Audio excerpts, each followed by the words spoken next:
하나님의 말씀을 나누겠습니다. 고린도후서 5장 11절부터 21절까지의 말씀입니다.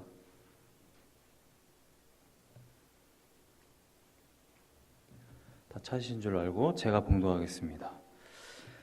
우리는 주의 두려우심을 알므로 사람들을 권면하거니와 우리가 하나님 앞에 알려졌으니 또 너희의 양심에도 알려지기를 바라노라. 우리가 다시 너희에게 자천하는 것이 아니요 오직 우리로 말미암아 자랑할 기회를 너희에게 주어 마음으로 하지 않고 외모로 자랑하는 자들에게 대답하게 하려 하는 것이라. 우리가 만일 미쳤어도 하나님을 위한 것이요 정신이 온전하여도 너희를 위한 것이니 그리스도의 사랑이 우리를 강권하시는도다. 우리가 생각하건대 한 사람이 모든 사람을 대신하여 죽었은즉 모든 사람이 죽은 것이라. 그가 모든 사람을 대신하여 죽으심은 살아있는 자들로 하여금 다시는 그들 자신을 위하여 살지 않고 오직 그들을 대신하여 죽었다가 다시 살아나신 이를 위하여 살게 하려 함이라. 그러므로 우리가 이제부터는 어떤 사람도 육신을 따라 알지 아니하노라. 비록 우리가 그리스도도 육신을 따라 알았으나 이제부터는 그같이 알지 아니하노라. 그런즉 누구든지 그리스도 안에 있으면 새로운 피조물이라. 이전 것은 지나갔으니 보라 새 것이 되었도다. 모든 것이 하나님께로서 났으며 그가 그리스도로 말미암아 우리를 자기와 화목하게 하시고 또 우리에게 화목하게 하는 직분을 주셨으니 곧 하나님께서 그리스도 안에 계시사 세상을 자기와 화목하게 하시며 그들의 죄를 그들에게 돌리지 아니하시고 화목하게 하는 말씀을 우리에게 부탁하셨느니라. 그러므로 우리가 그리스도를 대신하여 사신이 되어 하나님이 우리를 통하여 너희를 권면하시는 것 같이 그리스도를 대신하여 간청하노니 너희는 하나님과 화목하라. 하나님이 죄를 알지도 못하신 이를 우리를 대신하여 죄로 삼으신 것은 우리로 하여금 그 안에서 하나님의 의가 되게 하려 하심이라. 아멘. 저는 오늘 본문 말씀을 통해서 그리스도의 정체성, 무엇을 자랑하는가 제목을 가지고 은혜를 나누려고 합니다. 사람들은 무엇을 자랑하느냐에 따라서 그 사람들의 삶의 질이 결정됩니다. 그 사람이 무엇을 자랑하느냐에 따라 그 사람의 사랑하는 것, 그 사람이 정말 인생 가운데 무엇을 추구하는지를 우리가 알게 됩니다. 많은 살림을 하시는 여성분들은 서로 나누는 것이 주방 도구에 관한 것이죠. 에어프라이어가 좋다, 어떤 프라이팬이 좋다, 이런 것들을 많이 나누게 됩니다. 써봐서 되게 좋으면 다른 사람들도 써봤으면 좋겠다 하는 그런 마음 때문에 그것을 자랑하게 됩니다. 세상에 많은 사람들은 자신의 어떤 학위, 집안, 지위 이러한 것들을 자랑합니다. 때로는 자신의 건강, 자신이 잘하는 것 혹은 자식 이러한 것들을 자랑하게 되는 것이죠. 근데 오늘 본문 말씀에 사도 바울은 우리가 자랑해야 할 것이 겉에 있는 모습이 아니라 우리들 마음 안에 이미 있는 예수 그리스도의 구속의 은혜라고 말합니다. 제가 텍사스에 가니까 목사님들 가운데, 물론 제가 만나는 분들이 다 목사님들이죠. 목사님들, 전도사님들이 저에게 전해준 것이 있습니다. 예수 그리스도의 사랑이 아니고 드라마 한 편을 저에게 전해주었죠. 요즘 보고 계신 드라마가 있느냐? 최근에는 없습니다. 목사님 요새 화제의 드라마가 있습니다. 네, 뭔가요? 스카이캐슬이라고. 아마 여러분들은 안 보시는지 모르겠습니다만 한국에 스카이 캐슬이라는 빌리지가 있습니다. 현관문에서 자기 집에 있는 현관문까지 걸어가는데 몇십 분이 걸리는 그러한 빌리지죠. 네 가정이 나옵니다. 네 가정이 근데 독특한 것이 있어요. 네 가정이 다 수험생들을 두고 있습니다. 그래서 이 수험생들을 인류 대학에 보내기 위해서 드라마에서 설정은 고려대와 연대도 취급하지 않습니다. 오직 서울대를 보내기 위해서 수단과 방법을 가리지 않는 그러한 내용입니다. 그런데 드라마 첫 부분이 어떻게 시작되냐면 이제 막 서울대 의대에 합격한 한 아들이 집을 떠납니다. 나는 이제 자유다. 그러면서 장문의 편지를 쓰고 떠나요. 이 아들이 집을 떠나면서 남겨둔 이 편지를 본 이 어머니가 총으로 자신의 머리를 쏴서 자살을 합니다. 이 아들의 편지 내용은 그런 것이었죠. 나는 중고등학교 내내 또 초등학교 때부터 단 한 번도 행복한 적이 없었다. 아버지 엄마의 그런 강압적인 그런 공부 그리고 서울대 하는 그러한 모습 때문에 단 한순간도 행복하지 않았고 자신이 서울대를 원했던 것도 아니었고 심지어는 이 아버지는 공부를 안 한다고 하니까 호적을 파버리네 하고 사냥하는 그 총을 아들한테 들이대면서 아버지한테 말대꾸를 하느냐 하면서 그러한 장면들이 나옵니다. 그래서 이 아들이 결심한 것이죠. 나는 부모님에게 복수를 해야 되겠다. 어떻게 복수를 하겠느냐? 나의 부모님이 가장 행복한 순간에 가장 큰 슬픔을 주겠다. 그래서 서울대 합격 통지가 날라오자마자 집을 떠나게 된 것이죠. 드라마를 통해서 감독과 작가가 뭘 말하려고 하는지 정확하게 1편부터 알 수가 있습니다.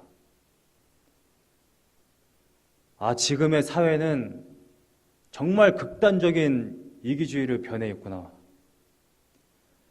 자신이 사랑하는 자신이 정말 피를 흘려서 낳은 그 자식들조차도 자신의 자랑거리로 삼기 위해서 서울대에 보내기 위해서, 의대에 보내기 위해서, 법대에 보내기 위해서 저렇게 애를 쓰는구나. 다른 사람들을 죽여가면서 몇십억의 돈을 투자해서 코디네이터를 만들고 말이죠. 팀을 꾸리고 그렇게 자식들을 밀어붙여서 서울대에 어떻게든 보내려고 합니다. 그들의 마음의 목적이 무엇이냐? 정말 자식을 사랑해서 정말 자식이 이 땅에 살아가면서 정말 잘 먹고 잘 살게 하기 위해서 아니라는 것이죠.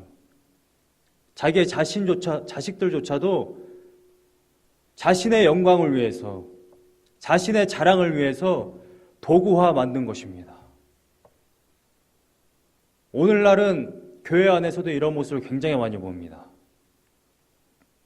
담임 목사의 야망을 위해서 부목사님들을 채찍으로 치죠. 제가 2주간 텍사스에 갔는데 40명의 학생들 중에 7분이 담임 목사고 나머지는 다 부교육자 분이십니다. 부교육자분들은 하나같이 하는 얘기가 담임 목사님 욕을 해요. 단 한 번도 우리 담임 목사님 정말 존경스럽고 정말 나를 사랑하시고 이러한 말을 하시는 분들 한 분도 안 계세요.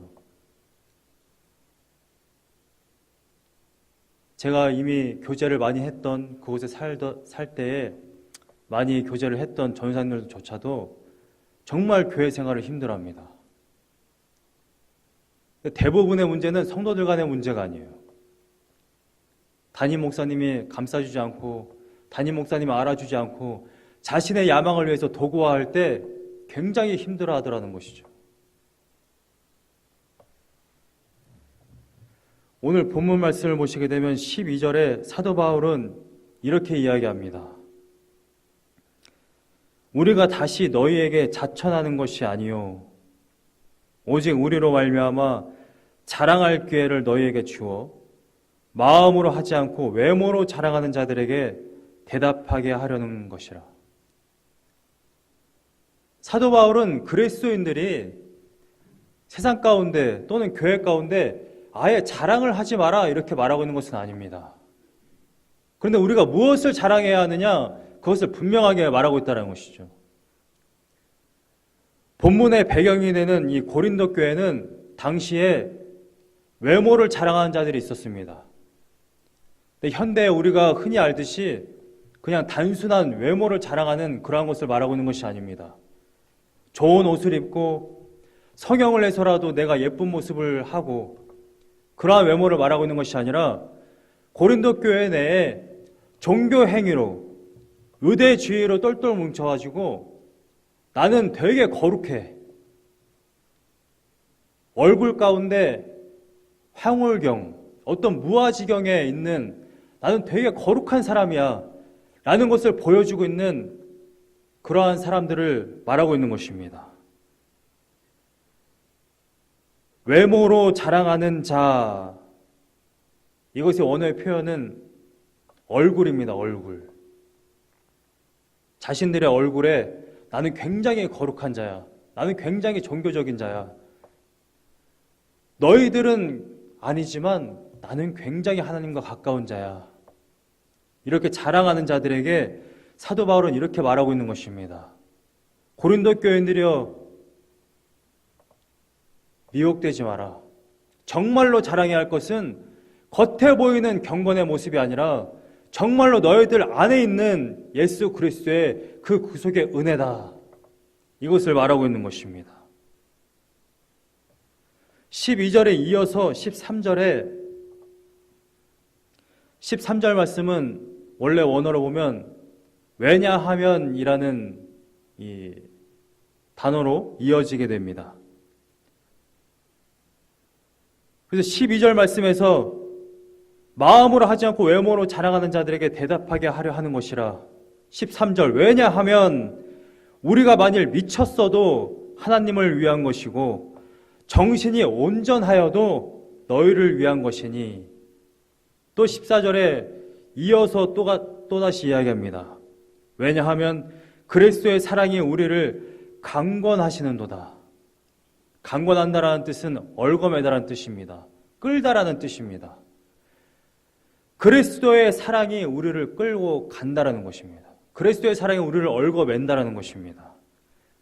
우리가 생각하건대 한 사람이 모든 사람을 대신하여 죽었은즉 모든 사람이 죽은 것이라. 이 말씀은 로마서 5장에 잘 나와 있는 것처럼 로마서 5장 12절을 보시게 되면 아담 한 사람이 죄를 범함으로 인하여서 모든 사람이 사망에 처하였다라는 말씀이 있습니다. 또다시 15절에 이러한 말씀이 있습니다. 예수 그리스도 한 사람으로 말미암아 우리가 또한 구원을 받았다. 그래서 바로 대표성의 원리인 것이죠. 신학적인 용어인데 대표성의 원리는 이런 것입니다. 한 나라를 대표하는 자가 있습니다. 대통령 또는 대사. 또 올림픽을 할 때에 우리나라를 대표해서 싸우는 선수들이 있습니다.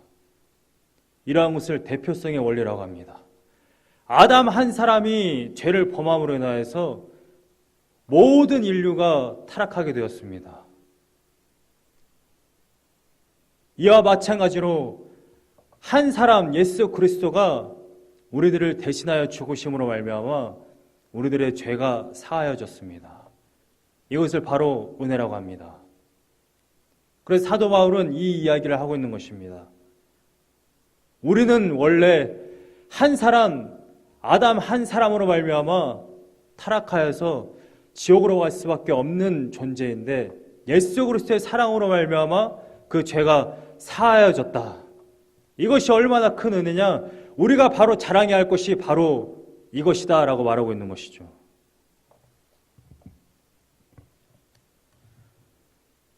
저는 여러분들이 받고 있는 사랑, 여러분들이 받은 그 은혜가 무엇인지를 확실히 알기를 원합니다. 여러분들에게 이 은혜가 있으십니까? 여러분들에게 이 사랑이 있으십니까? 이어서 사도 바울은 15절에 이렇게 말씀하고 있습니다. 그가 모든 사람을 대신하여 죽으심은 살아있는 자들로 하여금 다시는 그들 자신을 위하여 살지 않고 오직 그들을 대신하여 죽었다가 다시 살아나신 이를 위하여 살게 하려 함이라. 그리스도가 죽어 여러분들을 살리신 이유가 무엇이냐? 다시 살아나신 이 예수 그리스도를 말하고 있는 것이죠. 다시 살아나신 이를 위하여 살게 하려 함이라. 우리가 살아난 이유가 무엇입니까? 단순히 예수 그리스도가 십자가 아래에서 여러분들 살리신 이후에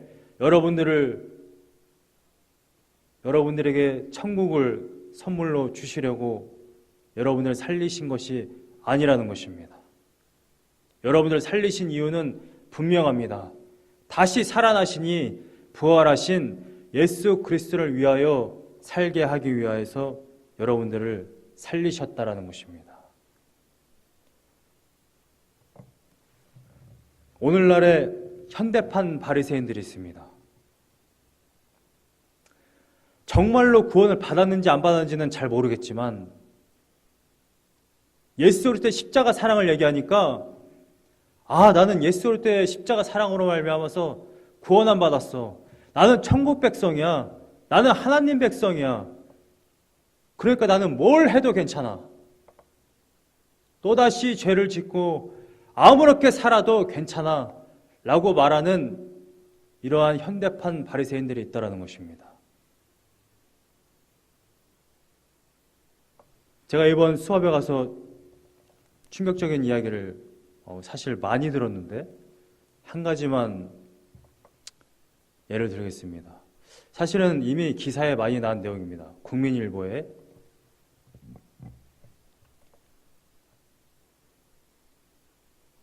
우리나라 교회 목회자들 중에 성적인 문제로 감옥에 가신 목사님들이 물론 많이 있습니다만 한 70명을 기자가 취재를 했다고 합니다. 감옥에 갔다 오신 분들입니다. 갔다 오신 분들을 추적해서 취재를 해보니까 70명 중에 40명이 그 교회 근처에 다시 교회를 개척을 해서 목회를 하고 계셨다라는 것이죠. 그래서 그분들에게 가서 이 기자가 물어봤습니다. 교회 이름도 바꾸고 목사님 이름도 바꾸고 이렇게까지 목회를 해도 되는 것입니까? 물론 하나님은 용서를 하시지만 리더자로서 책임감이 있다면 이렇게 하셔서는 안 되죠 라고 기자가 물어봤다고 합니다. 그러니까 목사님이 이렇게 얘기했다고 그래요. 털어서 먼지 안 나는 사람이 어디 있습니까? 당신은 하나님 앞에서 깨끗합니까? 이렇게 말했다라는 거예요. 그 말 듣고 정말 기가 찼습니다. 자신의 죄는 인정하지 않고 자신이 정말 하나님 앞에 죄를 지었다는 것을 안다면, 아니 정말로 예수 그리스도가 나를 대신해서 십자가에 달려 돌아가셨다는 것을 안다면 어떻게 그런 말을 할 수가 있겠습니까? 근데 많은 사람들은 성경을 굉장히 오용하는 것 같아요. 하나님의 은혜를 굉장히 오해하는 것 같습니다. 예수 그리스도가 십자가에 달려 돌아가셨을 때는 성경이 분명히 말하지만 우리들 가운데 죄가 있기 때문에 십자가에 달려 돌아가신 것입니다. 조직신학자 칼빈, 루터, 어거스틴이 뭐라고 말합니까? 우리는 여전히 죄인이다. 우리 기독교가 말할 때의 칭이라는 것은 법정적인 용어입니다. 죄인이 사실입니다. 죄인이 사실인데 법적으로 그냥 너는 죄가 없어. 예수 그리스도가 너의 죄를 대신해서 지금 감옥에 갔어. 예수 그리스도가 너를 대신해서 사형을 당했어 라고 말하고 있는 것입니다. 알비니스자들이 얘기하는 것처럼 예수 그리스도가 십자가에 달려 돌아갔으니까 너는 이제 죄인이 아니야, 너는 의인이야 라고 말하고 있는 것이 아니라는 것이죠. 우리 여전히 죄인이라는 것입니다. 죄인인데 예수 그리스도 때문에 아니라고 말을 하는 것입니다. 우리는 너무나도 오해를 하는 것 같아요.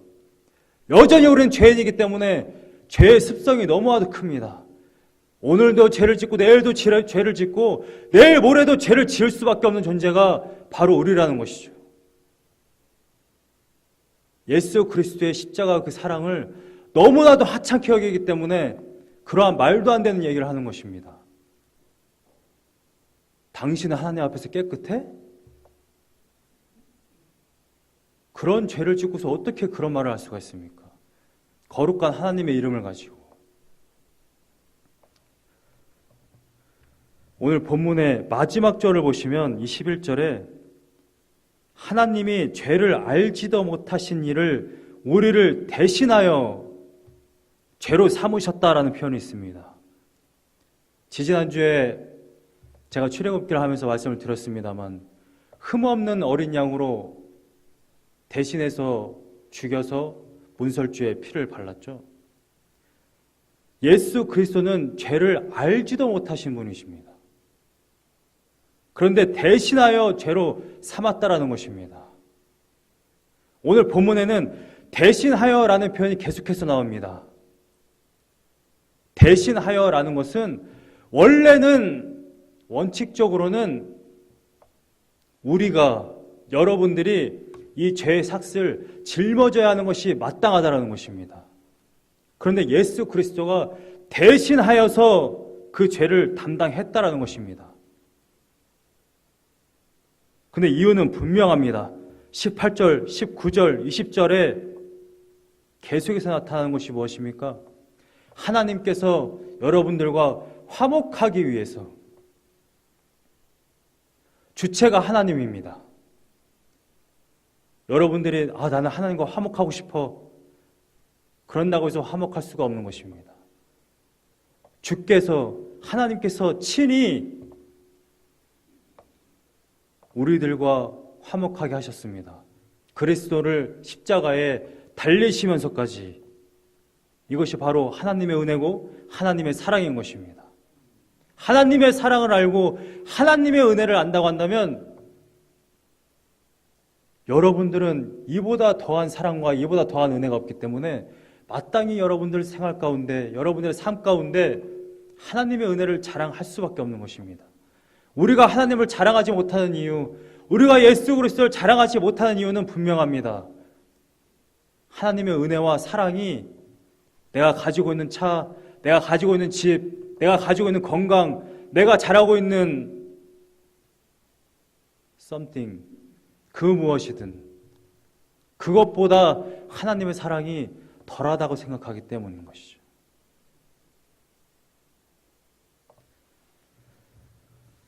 하나님의 백성들의 정체성이 오늘 본문의 17절에 아주 명확하게 나타납니다.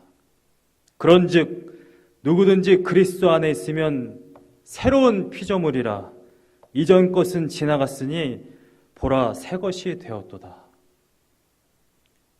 여러분들은 예수 그리스도로 말미암아 새로운 피조물이 되었습니다. 그전에는 아담 아래에서 여전히 타락한 죄인들이었던 것이죠. 그러나 이제는 예수 그리스도로 말미암아 여러분들은 새로운 피조물이 된 것입니다. 새로운 피조물이 되었다라는 것은 단순히 우리가 새로운 사람이 되었다라는 표현이 아니라 하나님과 화목하게 되었다라는 것입니다. 죄로 인해서 막혔던 담이 그리스도로 말미암아 그것이 무너졌다라는 것입니다. 이것이 성경이 말하고 있는 은혜인 것이죠. 오늘 수업 중에 어떤 부목사님이 이런 발표를 했습니다. 그분은 나이가 50이 넘으셨는데 어떤 발표를 하시다가 이런 말씀을 하시더군요. 부목사로 10년이 넘게 사역을 했습니다. 그런데 10년이 넘게 사역을 하면서 생활고 때문에 돈 원 일을 해야 되고 또 교회 가면 도구로서 그렇게 사용이 되고 그렇게 10년이 넘어가다 보니까 내가 지금 여기서 뭘 하고 있나? 내가 원래 무엇 때문에 하나님께 부름을 받았나? 소명이 흔들리고 정체성에 혼란이 오더라는 것입니다.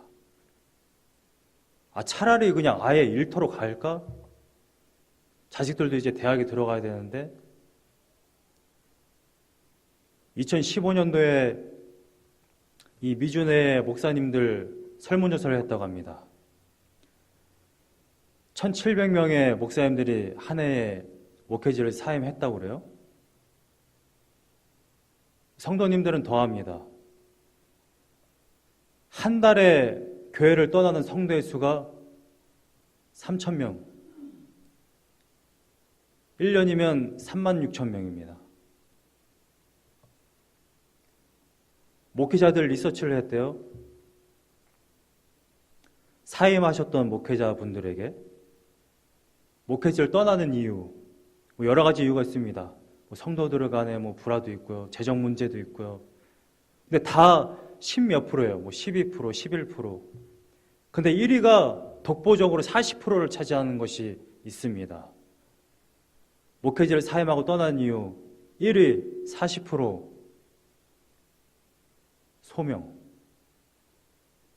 소명의식이 없다라는 겁니다.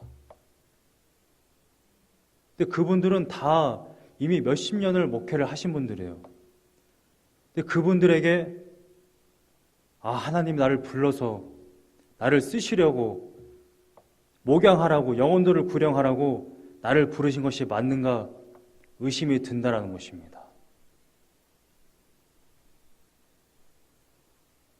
여러분들 가운데 정말 하나님께서 부르셨고 하나님께서 여러분들에게 이 구속의 큰 은혜를 주셨다라는 것이 여러분들 삶 가운데 항상 영향을 미치십니까? 그리스도의 사랑이 여러분들의 삶을 주관하고 계십니까?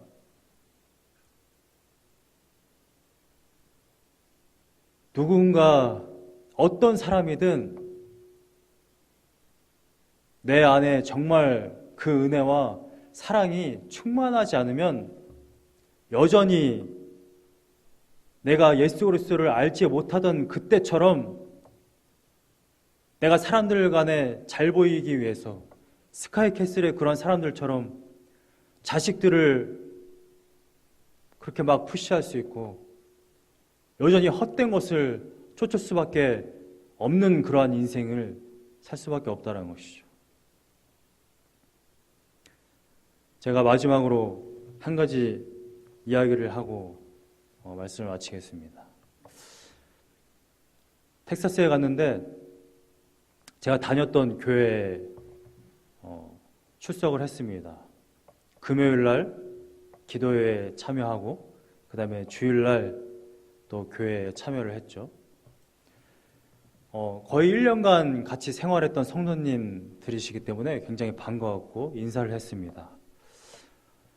성도님들이 다 물론 저를 반가워했지만 첫 번째 저에게 한 질문은 사모님은요? 저를 만나신 모든 성도님들이 다 제 아내를 찾았습니다.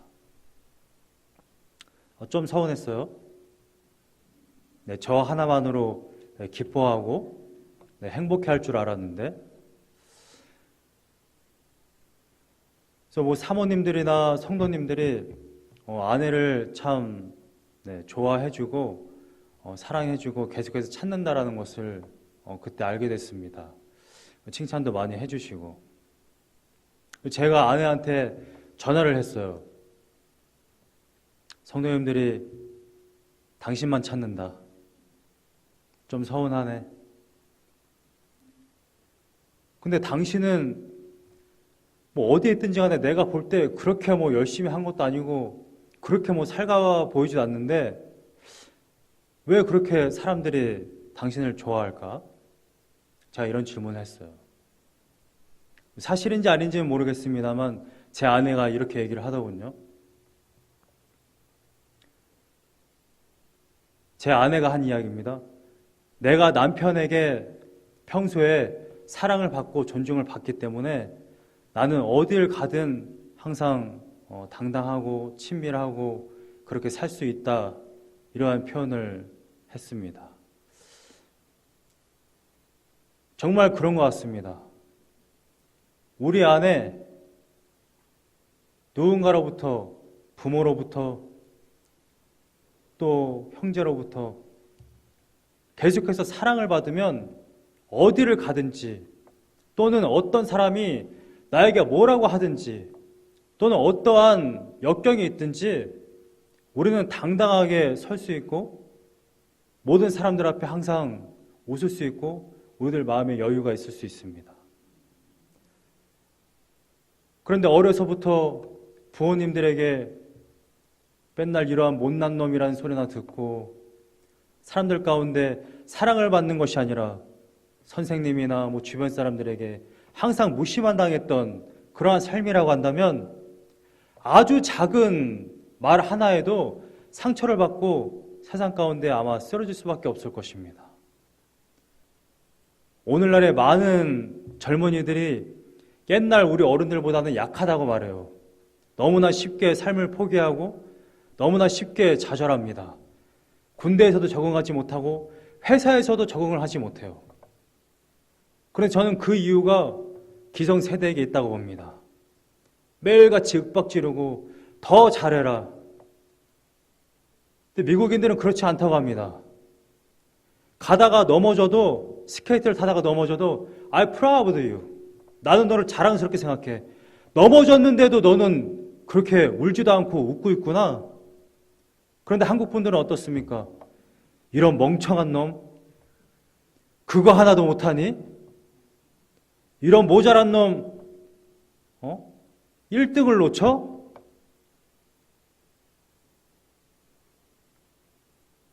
저는 우리가 이 세상에 그 어떠한 것보다 큰 사랑을 받았다고 생각합니다. 죽을 수밖에 없는 존재, 목숨까지도 버려서 여러분들을 살리시지 않았습니까? 저는 여러분들이 이 사랑을 알고 살아가고 매일마다 묵상하는 주님의 귀한 자녀들이 되시기를 간절히 소망합니다. 우리 찬송가 부르시고 말씀 붙들고 기도하겠습니다. 주의 음성을 내가 들으니, 주님의 음성은 언제나 우리를 사랑한다는 말씀입니다. 너 이거밖에 못해? 그러한 말씀이 아니라 내가 너를 정말 사랑한다. 이것이 바로 주님의 음성입니다. 함께 찬양하겠습니다. 주의 음성을 내가 들으니,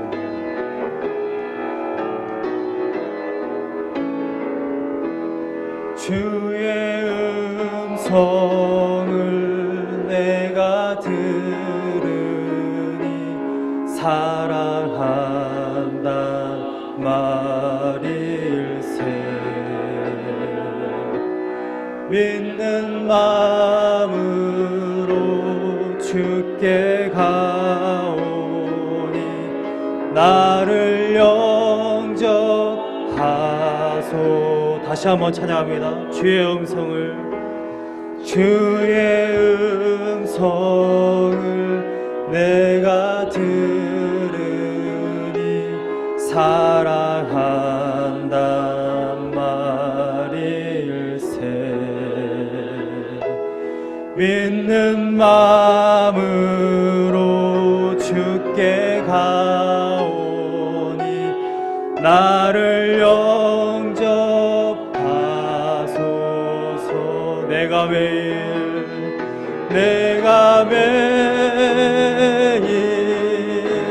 십자가 앞에 더 가까이 가오니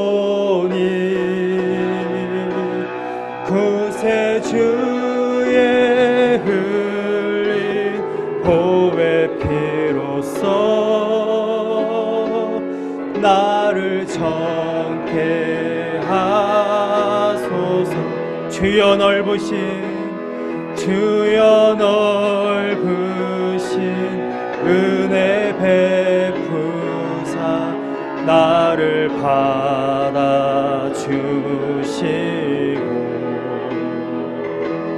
나의 품은 뜻 주의 뜻같이 되게 하여 주소서.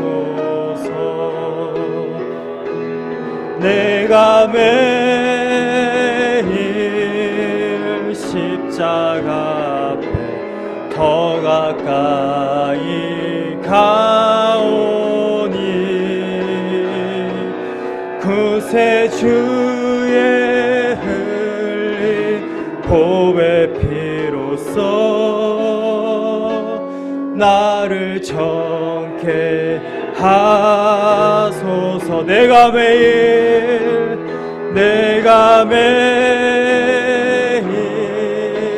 십자가 앞에 더 가까이 가오니 구세주의 흘린 보배 피로써 나를 정케 하소서. 우리 시간 함께 기도하실 때 하나님의 그 은혜를 다시 한번 생각하며 우리가 주님께 나아가는 시간 갖기를 원합니다. 주님, 내가 하나님의 그 은혜, 예수 그리스도의 그 사랑을 잊고 내가 세상 가운데 또다시 내가 더 큰 사랑, 내가 무언가를 더 사람들에게 나타내기 위해서 다른 것을 자랑하고 다른 것을 쫓으며 살 때가 너무나도 많았습니다. 주님, 내가 오직 예수 그리스도의 그 사랑으로 충만하게 하여 주시옵소서. 하나님의 그 은혜로 충만하게 하여 주시옵소서. 우리 합심하여서 뜨겁게 기도하겠습니다. 할렐루야. 복사하신 주님, 하나님의 귀한 찬양.